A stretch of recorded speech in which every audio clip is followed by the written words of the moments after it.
Welcome back on the big question tonight ahead of the detailed judgment on the annulment of President Uhuru Kenyatta's re-election. Two petitions. Right, okay, I will fix our microphone because I can't seem to find it. Okay, I'm looking for it. I'm looking for the cable, which I can't find. Okay, this happens. This is...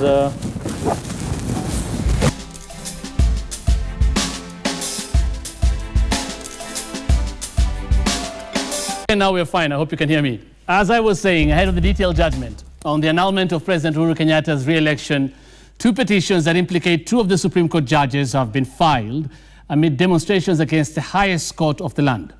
An assertive Chief Justice, David Maraga, has meanwhile strongly condemned the protest as an unacceptable intimidation of the judiciary. We ask you tonight again, will the friction between the political class and the judiciary trigger a crisis? Talk to us. The hashtag on Twitter is the big question, and text us on 22422. We talk to lawyers who are now joining us in studio. Charles Kanjama, Danson Amari, and Kibe Mungai. Thank you all for making time for us tonight. A lot has happened today, one thing leading to another. But first, your reactions to the petitions filed against the two Supreme Court judges, that is Philomena Mwilu and Isaac Lenola. I'll start with you, Kanjama. Well, the first thing I would say is that if those petitions are false, if the contents of those petitions is merely meant to threaten or intimidate the judges, then it would be really unfortunate. It would be an attack on the independence of the judiciary.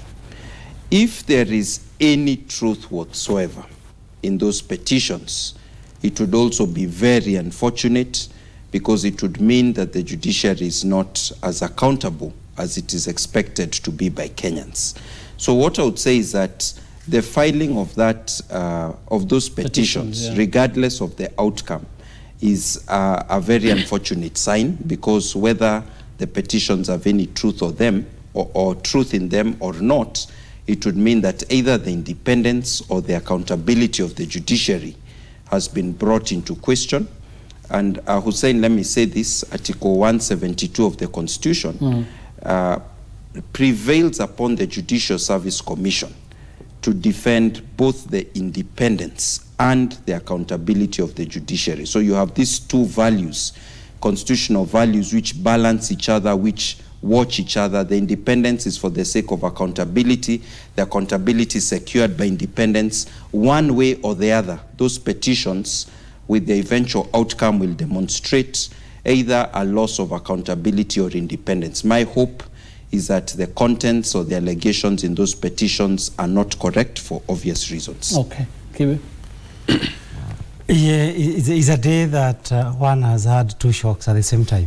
One, the allegations that have been made against those two judges, whom a lot of us have a lot of respect for, they seems to be extremely serious.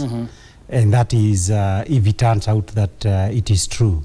And the reason why the one cannot be able to dismiss them offhand is because if coordinates of meetings, very incriminating movements have been recorded, then one would want to see this matter dealt with to the fullest extent, so that the Kenyan public can be able to know the truth. It is important to remember that two of those judges have just recently made a determination whose impact is actually historic, as it were, and of course unprecedented in view of the kind of political consequences that we may have for Kenya.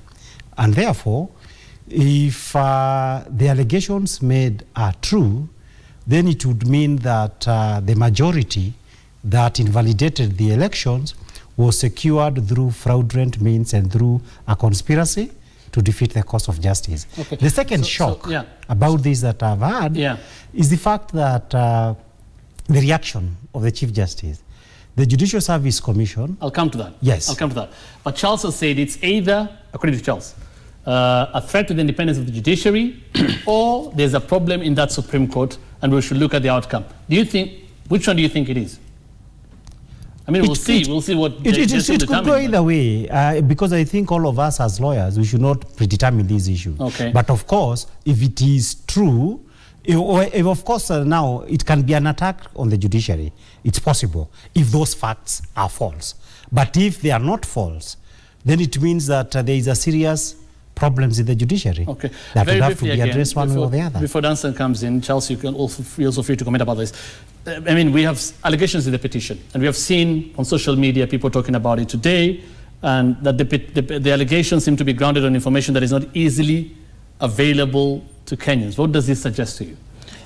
For me, Hussein, since I was involved in the case of the former, the deceased lawyer, Willie Kimani, where we were trying to get call records from one of the large telcos in this country, and we faced a lot of challenges in trying to establish who may have been a culprit behind his torture and very unfortunate killing.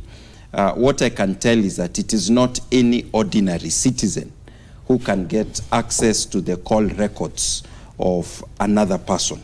But I think it is knowledge that is known by those who are familiar with the workings of technology and the intelligence services, that the intelligence services have a way of getting information about calls, about text messages. There have already been a number of arrests and prosecutions about what is going on in WhatsApp and so on. So it is clear to my mind that there must have been some leaking of information from people connected to or part of the intelligence wing in this country, if that is, the allegations have some truth in them. If they have some truth in them, then the source would have been from the intelligence. If, on the other hand, they are completely cooked up, then the source could be from anywhere. Okay. I think it's a kind of scenario in which I would say the end justifies the means, in the sense that if there is a conspiracy to defeat the cause of justice and it is discovered by a fair or a foul method, I think the major interest for Kenyans should be whether the conspiracy is this true or not. Was there a conspiracy to defeat the cause of justice in such a big way? Okay. I think for me that's the main issue. Danson. My take is a bit different. Hussein, when we look at two petitions have been filed. It's not only the two petitions that have been filed against the Supreme Court. There was another one filed by Apollo Mboya Council against the Chief Justice. So the attack has not only been from Jubilee alone. The attack has been from both NASA, then called court, and today Jubilee. So the consistency and the pattern that is coming up is that the political class is totally uncomfortable with the type of independence that the Constitution gives the judiciary. One issue that comes into fore is that the right to access call logs and data was what was inserted in what we call the WACO draft, the Constitution of 2006 that was for Kenyans rejected at the referendum because somebody sneaked in a clause that said that the state has the right to access information and the privacy of citizens if it is for the sake of the state security. That Kenyans rejected that, and the Constitution that we have now protects the privacy of communication. Therefore, whoever must have alleged to have that information cannot convince any lawyer or anybody that he has that information. So therefore, the petition falls flat on its foot. You remember I was saying, when we had the issue about the ICC, that is what the lawyers were looking for from the ICC, and the Attorney General made it very clearly that the Kenyan law does not allow that. The Constitution does not allow that. Therefore, the petitions that we are seeing in the Supreme Court filed against in the JSC is purely politics. And the attack on the judiciary... You don't think there's any merit? There is no merit. To hear the determination so that you know... The substrum of what they are saying is communication. And I've said and I've laid it bare that the Constitution and the Evidence Act and the Kenya Communications Act does not allow anybody to access that information, not even the NSIS, not anybody, because you cannot bring that information to court and say, I have this information. The next question will be asked, give us a court order. To access such information, I think is only through... is trifling a very serious issue. because I think without investigation, to say that the contents of the petitions are false, it would be unfair to the petitioner, whom I expect is a citizen of Kenya. But more importantly, that petitioner has filed his complaints in the court with jurisdictions to do that. This is not a matter without precedence. Remember, there was this gentleman called Augusto Pinochet. The House of Lords in England decided a case against him, and it turned out that one of the judges was biased in a way. And therefore, a review was done, and because of the issues of bias that had not been disclosed, and in this case, that issue has been raised. Remember, it was 4-2. And if it was 3-3, then it would mean that the presidential elections would have been sustained. The election of President Uhuru Kenyatta. And therefore, as far as I am concerned, this is the type of petition that before the election day, they have to be investigated so that it is determined whether is there justification, not even on whether or not everything else is true. On the basis of what is provable, does it prove that there was sufficient bias that ought to have been disclosed? Because if there was bias, then the law accepted internationally is that such a judgment has to be set aside. Okay, and we have seen, and we're going to listen now to some, the Chief Justice speaking earlier today, what he said today, very assertive, coming out to really defend the judiciary and its independence. If we can listen now. Since the Supreme Court delivered the judgment on the 2017 presidential election petition on 1st of September 2017, these attacks have become even more aggressive, culminating in lengthy and uninterrupted demonstrations right outside the Supreme Court building yesterday and today. Whereas we recognize and respect the rights of citizens to picket as provided in the Constitution, these demonstrations have bordered on violence and are clearly intended to intimidate the judiciary and the individual judges. At the same time, individual judges, particularly of the Supreme Court, as well as other judicial officers and staff, have been attacked, threatened, and negatively profiled on social media. Senior political leaders have also threatened the judiciary, promising to cut it to size and teach us a lesson. These attacks are denigrating, demeaning, and degrading, and are meant to intimidate, threaten, and cow the institution and individual churches. There have been a lot of reactions from what Maraga said. Just the general reaction to what he talked about today, but also, I mean, is he, from what he's saying, because when he goes ahead and says there have been a lot of intimidation and threats since the ruling, culminating in lengthy and interrupted demonstrations right outside the Supreme Court today, that is because of the petitions. Is he equating this petition to threats to the judiciary? I think, Hussein, it's clear that the Chief Justice is hinting that there's been increased threats and intimidation of judges as a result of the petition. This is not the first statement that has been issued by the Chief Justice. It's actually the second after the petition was decided. And he has a right to do so, and he has a right to warn Kenyans, and Kenyans should be cautious about the need to preserve the independence of the judiciary. My concern, because I do have a concern, even as I support all efforts to preserve the independence of the judiciary, is that we are talking purely about one of the sides of judicial integrity. I think I have represented the Judicial Service Commission in several cases in the courts, and we always say that JSC has a dual role to preserve the independence and accountability of the judiciary. If you look at the third schedule to the Constitution, the judicial oath finishes by reminding the judges that they are meant to secure 4 values in the Constitution. The first one is fairness, the second is independence, the third is competence, and the fourth is integrity.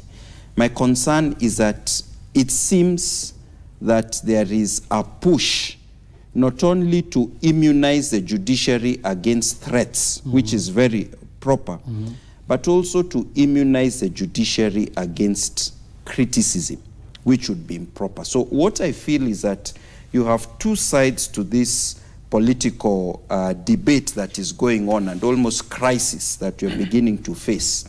On one side, there are those who do not want any criticism of the judiciary, but want full criticism of IEBC. On the other side, you have those who don't want any criticism of IEBC, but full criticism of the judiciary. Both of these are independent organs. Both of them should be preserved from threats, but both of them should be exposed to criticism, because it is criticism that enables the citizen and all other organs to build the institutions where they failed. Okay. So I think the Chief Justice is right in attacking the threats against the judiciary, but I think we are facing the danger of a single narrative by the various players who focus on one aspect, ignore the other. And so you find the supporters of each political alignment getting critical because they can see that this side only focuses on one thing, this other side focuses on something totally different. I'll get Dunstan's response to this, but my question was, I mean, which you have answered very well, but do you think from what he was saying, he was equating, or he was saying those two petitions are also part and parcel of the threats to the judiciary? I think that, unfortunately, that is the interpretation or the impression that would be given, because the timing of the address today was after that full-page headline in one of the local dailies about those two petitions. Don't forget also, a few days ago, there was again a full-page analysis of another affidavit involving other judges of the Supreme Court. So you get the impression that the reaction is at least partly motivated by the petitions. And in my view, anyone is right to bring a petition against a judge. What may be questionable is the manner in which you have collected evidence against the judges, and the fact that probably the evidence may be totally made up and contrived. Okay. Although, I mean, in all fairness, he also talked about how people have been saying we'll teach you a lesson, and how people have been saying we'll cut you down to size, that is, as the judiciary. And that is why they're reacting to this. But now from his statement, when he's saying it's culminating up to today's demos, which were about the petition, and from what Charles has said, Dunstan, I don't know what you think, plus, does this have a bearing now on JSC's ability to fairly determine these petitions? Because he was speaking as a JSC president together with the other JSC members. Well, the JSC has a mandate to listen to every petition presented to it, look at its merit. If they find something credible, forward it to the president pursuant to Article 168. A tribunal is set. That tribunal finds somebody guilty. Somebody is given 10 days to appeal before the same Supreme Court for a determination whether that tribunal found that person guilty before the president acts. Legally and academically, it's impossible for the political class to be able to remove any of those judges from the Supreme Court. It is almost impossible. And Kenyans made it very clearly because they know the character of the political class. Hussein, the reason as to why Article 168 insulates the judiciary from such attacks is because of the history where we were coming from. The security of tenure of the judges had disappeared under the Nyayo era, and it was the judiciary that made that possible. So the Chief Justice is telling Kenyans that, look, I have been putting my argument through judgments. I now present and prosecute my case before the public. Get a referendum. If nobody doesn't want a judiciary that is independent, if anybody doesn't want a judiciary that decides on its own without anybody pushing it, remove that so that we have only two arms of government. That is a narrative, because when you look at the jurisprudence of the creation of the three arms of government by the philosophers such as Montesquieu, we are heading the Supreme Court and the JSC saying, let us go to the state of nature. where there was no three arms of government. And in my own view, when I listened to the judge, he's saying, look at the wordings, look at the verbal attacks against the judiciary. It has been consistent. The judge, the GSC chairman has put it very clearly that in Kirinyaga, demonstrators were protesting to block a petitioner, one Mother Karua, from arguing her case in court. Are we likely to see a scenario after these demonstrations that have been there? And God, I don't know, I've not seen the AG, I've not seen the Inspector General anywhere. Remember when this matter was proceeding on, the Supreme Court was almost like a military barrack. Nobody could be allowed to demonstrate around there. Today and yesterday, there was completely nobody around that area. So what the judiciary and the JSC is saying is that it does not look as a mere criticism. It is an attack. Okay, let me get Kibe, but for the record, the Inspector General of Police sent a statement and said every judge has provided for house bodyguards and is given adequate security. I think for three reasons. The issue we are talking about, independence of the judiciary, is weightier and more profound in Kenya, particularly when you look at it historically, that it is made out to be. As Kanjama is saying, we must guard against a scenario in which a few people who say that they support whatever judgments are currently being made by the judiciary are seen to be seen as those are the people who believe in the independence of the judiciary. Because I think throughout my practice, and even when we were in the reforms movement, I am one of the biggest believers of a free and independent judiciary. But it is also important to say, the Chief Justice has made a weighty statement that the judiciary is as important and a powerful arm of government. But it is important to know that whereas these two other arms of government, the president and parliament, are elected directly by the people, the judiciary is not. And therefore, that is why in established democracies, there is the doctrine of caution by the judges.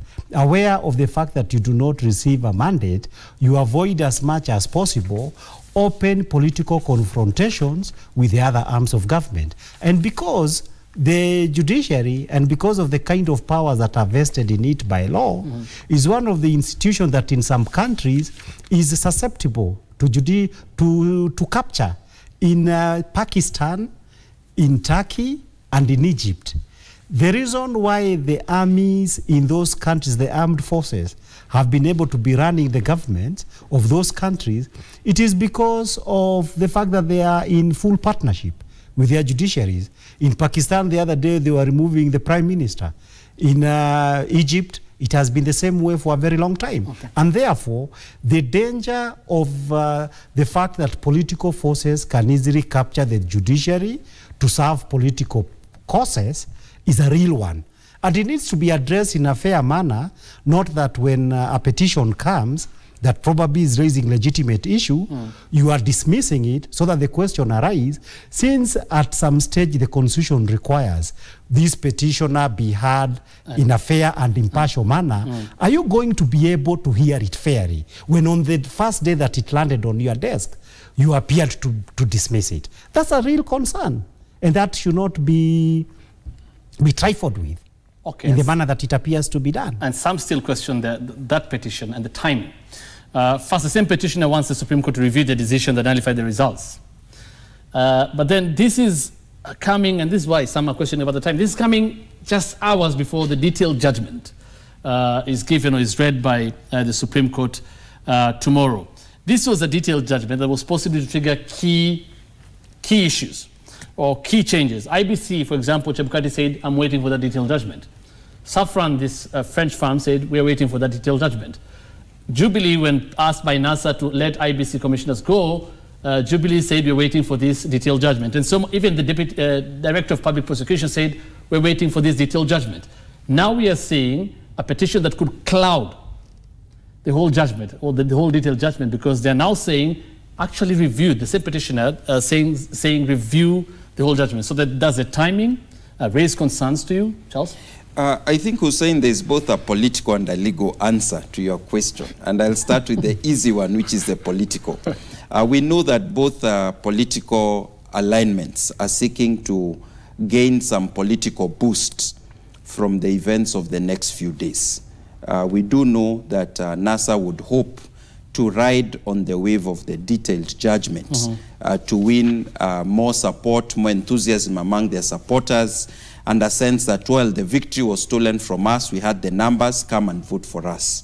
We know that Jubilee, on the other hand, would like to ride on the fact that they believe these were just technicalities, procedural technicalities. They won by 1.4 million votes, and to say that this judgment has not challenged the fact that we got the numbers.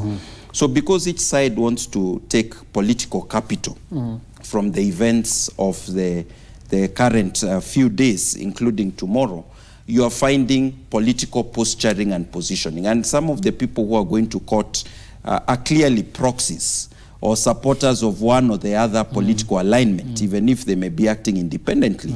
That is the reality. So politically it is expected, and I personally expected to have more of this shoving and edging and statements, and it will be there because the decision of the Supreme Court, even though it is a legal decision, also has eminently political ramifications. So the political actors are trying to take advantage of it. Looking at it from a legal perspective, I would say that theoretically someone should go to court the moment they have a case. They should not wait for the right time. They should not do timing and engage in all that kind of twiddling with the infrastructure of the judiciary. But of course we do know that even from a legal perspective, there's this philosophy called legal realism that says that it's not only the facts or the law that determine the success of a case. There's also what is called the human environment, involving the parties involved in the case, their dispositions, and so on. And so it's probably a fact that those persons, or at least the NGO that has purported to take this case, petitions to the JSC, is hoping to make a statement, which they would have made by doing it at this time. And we know civil society organizations, they are always looking for timing. Timing for them is very important. At what point in time do you present the case? Okay, Danson? First, if I'll react to my good friend, Councillor Kibe, he did say that sometimes institutions or organizations can capture the judiciary. I want to differ totally with that argument that the Kenyan Constitution, where he talks about the other areas where people have the judiciary and some military organizations or other political or the executive work together, the Kenyans departed from the jurisprudence of the Commonwealth decisions when on the 27th of August 2010, Kenyans enacted a completely new roadmap called the Constitution. The spirit of that Constitution, the conditions for what an election is totally different from the traditional approach. And therefore, any interpretation of that Constitution and the independence of the judiciary under the Kenyan Constitution is completely different from what Kenyans are made to believe it to be. My take is this. The demonstrations today I saw on Jubilee side is majorly not against the judiciary. It's to tell their supporters that politically these are the people who took your elections. The same directions the ICC took, that, wait, rally behind your people.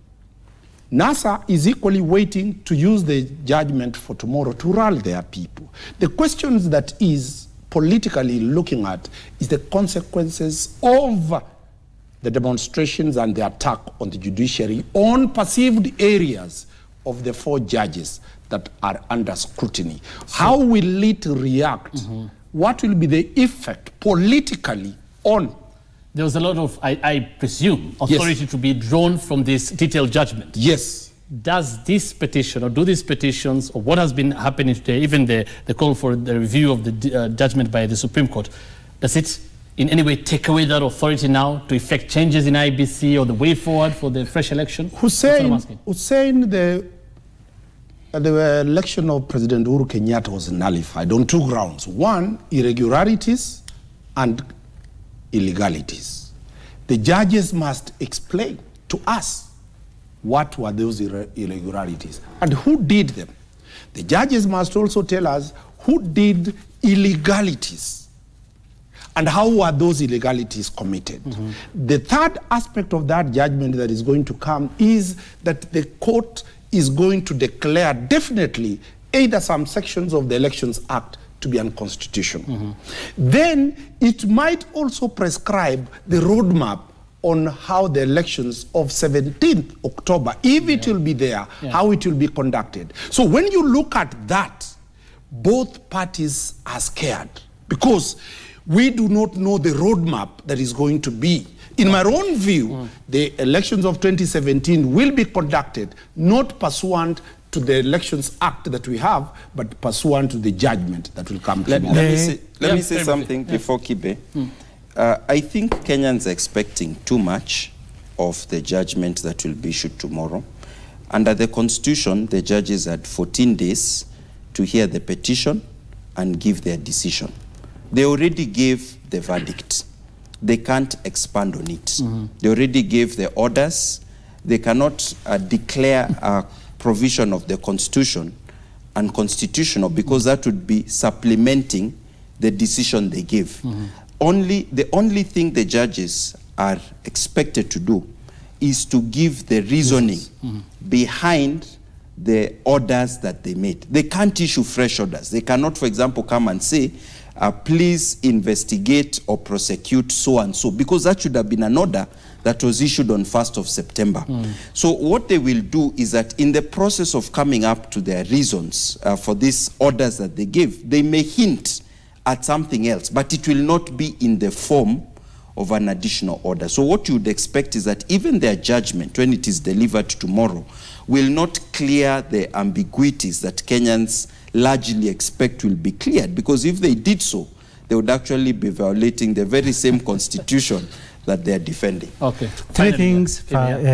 One, when it comes to when NASA have problems with the judiciary and judges, we would also expect that the JSC would be equally fast to react to such threats coming from NASA. Number two, talking about the independence of the judiciary, it is important to remember that the Constitution actually establishes independence for several commissions. One of the independent commissions is actually IEBC. But it has become an issue that the independence of JSC and of the judiciary enjoys a special category as compared to IEBC, with the consequence that the general elections of 2013 was conducted largely on the basis of decisions that were made by the court. And in those decisions, when you go back to them, you will see that the independence of the IEBC, they were being told, do this, you can do this, you can do all that. So that you wonder, is IEBC independent? But importantly is this. The law and the regulations, for example, it is required that even the regulations to go to an elections, they should have been prepared and ready 6 months to the election, so that everybody is aware that when we are going for this contest, this is the law.